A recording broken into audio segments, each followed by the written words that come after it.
Setiap siapapun yang menyanyiakan masa mudanya, dia akan menyesal bahwa di atas pusaranya dia akan dikenang sebagai orang yang tidak berguna sepanjang hidupnya.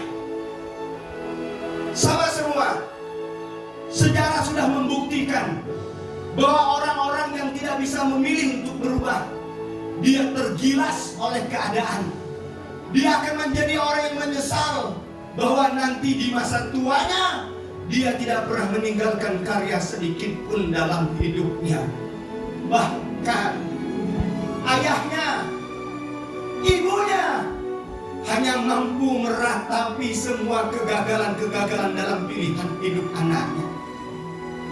Saya pernah menyaksikan ketika anak-anak muda seperti Anda semua yang ada di tempat ini, dia memilih untuk menjadi pecandu narkoba.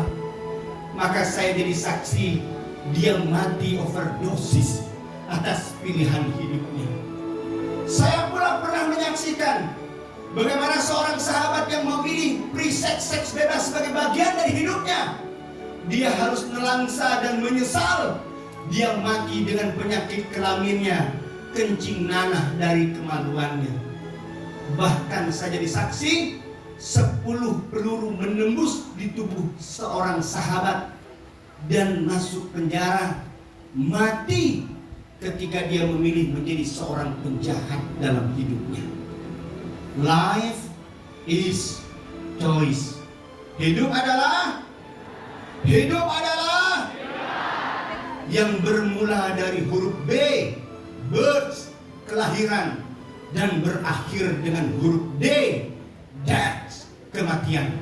Di antara huruf B dan D ada C. Apa itu? Choice. Ada pilihan. Saya mau semua lantang. Pilih surga atau neraka. Pilih sukses atau gagal. Pilih mulia atau hina. Pilih taat atau jadi pembangkang. Ingat, semua itu adalah pilihan antum semua. Makanya bersiap-siap untuk memilih. Kalau tidak segera memilih, waktu terus berjalan. Next. Success is simple. Do what's right the right way at the right time. Tahu artinya? Sukses itu simpel, sederhana. Melakukan apa-apa yang benar, yang baik, dan di jalan yang benar, dan di waktu yang tepat. Orang-orang yang mengerti bahwa kesuksesan sesuatu yang simpel, dia tahu bahwa apa yang harus dikerjakan, dan dia tahu ada di jalan yang mana, dan dia tahu kapan melakukannya. Do it now. Apa kalimatnya? Do it now. Kerjakan sekarang. Start from here. Start from here. Mulai dari sini. Dari hatimu, Dinda. Dari dirimu sendiri, Dinda semua. Kalau sudah siap, kita akan pilih jalan itu. Inilah gambaran pemuda hari ini. Tahukah Anda semua? Saya cukup lama di Jakarta. Saya pernah hampir mati ketika terkurung di antara para pemuda dan pelajar yang sedang tawuran dan tidak tanggung-tanggung. Batu, besi, pisau, parang, bahkan roda gigi sepeda mereka lempar ke sana kemari. Dan saya melihat kebrutalan itu. Tidak sedikit yang terluka, tidak sedikit bahkan yang mati tanpa salah. Padahal dia hanyalah seorang pelajar baik yang notabene datang dari rumahnya untuk sekolah. Dia pamit kepada kedua orang tuanya. Dia cium ibunya. Dia katakan, "Ibu, izinkan aku untuk belajar ke sekolah." Sampai di perjalanan ternyata dia berhadapan dengan orang-orang yang sedang tawuran. Akhirnya dia dikira sebagai musuh. Sebilah pisau menancap tepat di ulu hatinya. bermuncratan darahnya, sempoyongan tubuhnya terjatuh di atas jalanan. Darahnya hampir habis sahabat semua. Dibawa ke rumah sakit, ditelepon orang tuanya. Sang ibu yang dapat informasi bergegas menuju ke rumah sakit. Sampai di rumah sakit, sang ibu datang, memegang tangan anaknya yang baik, mengatakan, "Nak, apa salahmu, nak? Apa salahmu, nak?" Dengan detak jantung yang berdebar dan detak jantung anak yang semakin melemah, lalu dokter datang. "Ibu, mohon maaf, anak ibu sudah tiada." Berapa banyak hari ini orang-orang yang tanpa salah harus jadi korban, dan itu terjadi nyata. Dengan teriakan, air mata meratapi anak yang dicintai, anak ini mati sebab kejahilan orang-orang bodoh yang ada di sekitarnya. Inilah gambaran muda kita. Inilah anak-anak muda kita. Dan kira-kira mungkinkah Islam akan maju dengan seperti ini? Mungkinkah Islam akan jaya seperti ini? Mimpi. Mimpi. Sementara orang sedang berlomba menuju ke bulan, kita masih sibuk dengan kebodohan-kebodohan kita. Sementara orang sedang berjuang untuk meninggikan agama mereka, kita sedang diadu domba antara satu dengan yang lain. Lihat selanjutnya. Mungkin kita ketawa. Anda tidak percaya di Bangka Belitung 500 pelajar SMA hamil di luar nikah. Sebab semenjak belajar online, mereka online sendiri. Mereka online di rumah-rumah mereka yang tidak ada orang tua mereka. Mereka melakukan perbuatan-perbuatan yang mungkin bagi Anda semua adalah sepele. Tapi ingat, ketika setan datang di antara kegalauan Anda, maka iPhone pun bisa menjadi makanan istimewa. Maka Anda pelan-pelan mulai merokok. Sudah merokok lanjut ke ngelem. Habis ngelem nyoba ke ganja. Habis ganja naik sedikit ke sabu. Habis sabu naik ke putau. Sampai ke heroin dan selanjutnya. Na'udzubillah min dzalik. Next. Judi, kumpul-kumpulan yang tidak ada gunanya. Apakah Islam akan jaya dengan seperti ini? Tidak akan mungkin. Next. Sekolah, guru mendidik, guru mengajar. Ngeri. Tuh lihat tulisannya. Mumpung sekolah sepi, ayo kita lanjutkan pelajaran yang kemarin. Pelajaran apa? Mumpung sekolah sepi. Kalau laki-laki perempuan dua-duaan, yang ketiga siapa? Yang ketiga siapa? Kalau hamil di luar nikah, siapa yang paling rugi? Siapa yang paling rugi? Anda paling rugi. Yang ini paling tersiksa. Laki-laki kalau dia berzina, kalau dia tidak bertobat, 40 tahun hidupnya penuh dengan kemelaratan. 40 tahun. Bahkan sampai mati kalau dia tidak bertobat, hidupnya jauh dari berkah. Next. Mati bunuh diri akibat salah gaul. Next. Berkelahi, berantem, hanya membawa petaka. Next. Kalau sudah hamil, percaya tidak percaya, saya pernah dapat kisah nyata. Seorang gadis zina dengan pacarnya, hamil, nyampaikan ke orang tua sedih, menangis hampir mau bunuh diri, memutuskan untuk aborsi. Di mana aborsinya? Di WC umum. Di WC umum dia membuang janinnya di dalam kloset di WC umum. Banyak tak dosanya? Zina dosa, membunuh bayi. Tahukah Anda semua? Jumlahnya ini ribuan dalam setahun di Indonesia. Pernah terjadi di Bangka? Pernah terjadi di Bangka? Anda tahu di mana terjadinya salah satunya? Di hutan semua.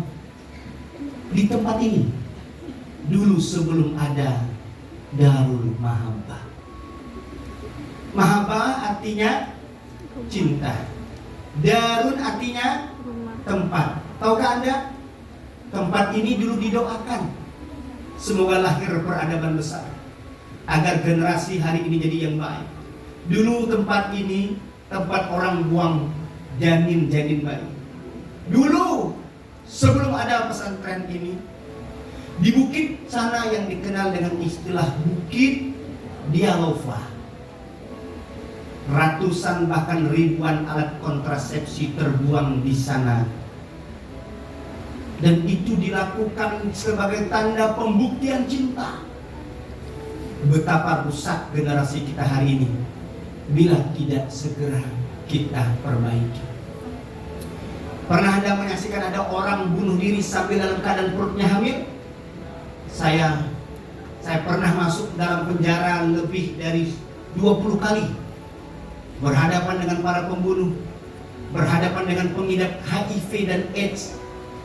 Yang penyakit HIV dan AIDS itu anak-anakku semua. Saya pernah mendapat kisah langsung dari orangnya, 200 pengidap HIV dan AIDS di Jawa Barat. Dan saya dihadirkan berjumpa dengan mereka. Mereka menangis mengatakan, Ustadz nampak wajah kami hari ini masih bersih. Tapi di antara kami dari mulai turun ke leher sampai ke bawah, semua telah banyak bercak-bercak nanah yang membusuk. Bahkan 2 minggu yang lalu ada sahabat kami yang mati. Sebab kata dokter bertahan mungkin 4 tahun, tapi Allah menyabut nyawanya lebih dulu. Seluruh tubuhnya penuh dengan nanah yang membusuk. Dan setiap nanah yang pecah itu sakitnya lebih dari sakit teriris-iris silet yang dituangi dengan air garam. Anda tahu, sekarang saya mau tanya, kalau ada perempuan yang seluruh badannya sampai kelaminnya sudah penuh dengan nanah, ada nggak laki-laki yang mau menikahi dia? Ada tidak? Kalau ada laki-laki, kalau kencingnya sudah nanah, ada nggak perempuan yang mau nikah sama dia? Na'udzubillahi min dzalik. Dia mulai pacaran, dia ajak merokok, dia ikut merokok. Ini kisah perempuan baik. Dia berpacar dengan laki-laki yang kurang baik, dia ajak merokok, dia ikut merokok. Mencoba sedikit selinting ganja. Sudah selinting ganja, nikmat terus sampai kecanduan. Habis duit, nuntut sama orang tua, dia mencuri. Akhirnya duanya mati dalam overdosis. Inilah gambaran pemuda kita hari ini. Hidup pilih, mau pilih yang seperti itu? Mau pilih yang seperti ini? Ini benar loh. Data ini saya dapatkan, bahkan ada yang kuburannya di tempat di mana aborsi dilakukan secara ilegal. Seorang dokter melakukan praktek ilegal mengaborsi janin. Dia katakan apa? 1 bulan lebih dari 250 wanita datang untuk mengaborsi janin akibat zina di luar. Zina nggak ada istilahnya dalam nikah ya. Jelas akibat perbuatan maksiat. Na'udzubillahi min. Next. Berbeda dengan pemuda dahulu. Kalau anak-anak muda yang saya ceritakan tadi semua adalah anak-anak muda yang kita saksikan hari ini. Tapi tidakkah kita mau belajar tentang pemuda dahulu yang dibentuk, dibina oleh Rasulullah dan para sahabatnya? Siapa dia? Lihat, Usamah bin Zaid. Umurnya berapa? 18 tahun. Cong yang 18 tahun. Yang laki-laki yang umurnya 18 tahun, angkat tangan. 1, 2, 3 dan seterusnya. Lihat, ada seorang pemuda usianya 18 tahun. Dia adalah memimpin pasukan yang anggotanya adalah para pembesar, para sahabat. Bahkan anggotanya adalah Abu Bakar dan Umar saat menghadapi peperangan yang besar. Anak muda mimpin orang tua di masa dulu. 2, Sa'ad bin Abi Waqqas. Umurnya berapa? Sweet 17. Siapa yang 17? 17 tahun? Angkat tangan yang 17 tahun. Anda lihat, Sa'ad bin Abi Waqqas adalah orang yang pertama kali yang melontarkan anak panahnya di jalan Allah, dan termasuk dari 6 orang ahlus surah. Anda tahu tidak? Tanya sama Ustaz Yuda Abdurrahman, bagaimana Sa'ad bin Abi Waqqas memanah? 3 anak panah ditarik 3 anak panah dan melesat sekencang-kencang dan secepat-cepatnya. 3 anak panah dan semuanya melesat menembus 3 musuh, 3 anak panah. Ini bukan film Robin Hood yang Anda tonton di televisi, itu bukan. Ini kisah nyata seorang sahabat Nabi, usianya 17 tahun, melesatkan anak panahnya dengan gagah luar biasa. Anda penasaran dengan panahan itu? Siapa yang pernah menarik busur? Sudah? Di Darul Mahabah. Insya Allah bulan Januari ada event besar panahan nasional. Anak-anak kecil melontarkan panahnya, itu tembus X di bulatan yang paling tengah. Itu sudah terbiasa di sini. Kalau Anda tidak percaya, silakan dites. Ada sasaran-sasaran semua di sini. Saya juga siap. Ada yang berani taruh apel di atas kepalanya, saya siap memanah. Insya Allah kena kepalanya.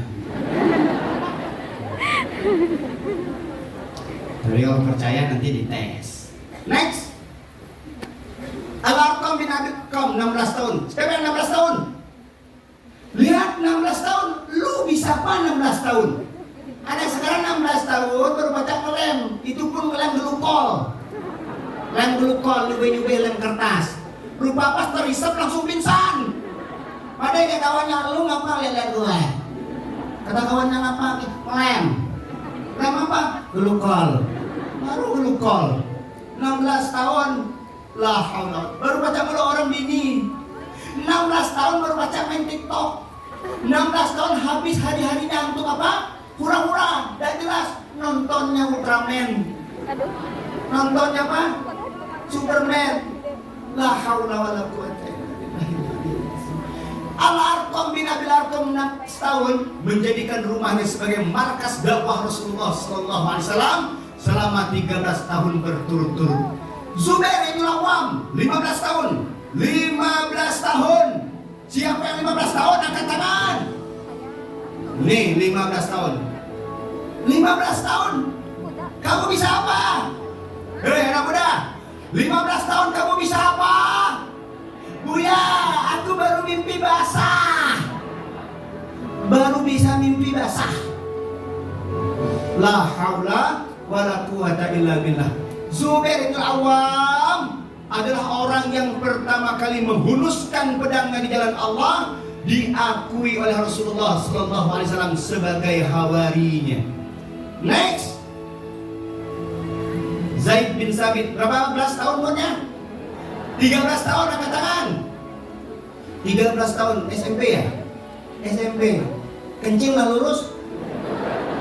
Anak Buya, kalau 13 tahun, kadang-kadang kencing, babilok-bilok Buya.